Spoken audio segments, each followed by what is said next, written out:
Super 6 లో మరో ముఖ్యమైన హామీకి సీఎం చంద్రబాబు పచ్చజెండా ఊపారు. కూటమి ప్రభుత్వం ఏర్పడి ఏడాది అవుతున్న సందర్భంగా తల్లికి వందనం నిధుల విడుదలకు ఆమోదం తెలిపారు.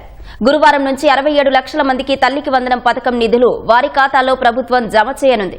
ఎంతమంది పిల్లలు ఉంటే అంతమందికి తల్లికి వందనం ఇస్తామని మేనిఫెస్టో హామీ మేరకు పథకం అమలుకు నిర్ణయించారు. 67,27,164 మంది విద్యార్థులకు ఈ పథకం వర్తించనుంది. 8,745 కోట్లను ప్రభుత్వం రేపు తల్లుల ఖాతాలో జమ చేయనుంది.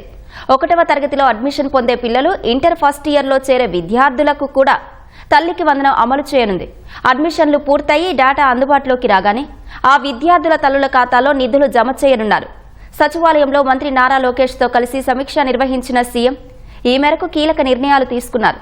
సూపర్ 6 లో ముఖ్యమైన హామీ అమలు చేస్తూ సీఎం చంద్రబాబు గ్రీన్ సిగ్నల్ ఇవ్వడం చాలా సంతోషంగా ఉందని విద్యాశాఖ మంత్రి లోకేష్ అన్నారు. చదువుకునే పిల్లలు ఎంతమంది ఉంటే అందరికీ తల్లికి వందనం పథకం అందుతుందని లోకేష్ వెల్లడించారు. 1వ తరగతిలో అడ్మిషన్ పొందే పిల్లలు, ఇంటర్ ఫస్ట్ ఇయర్లో చేరే విద్యార్థులకు కూడా తల్లికి వందనం ఇస్తామన్నారు.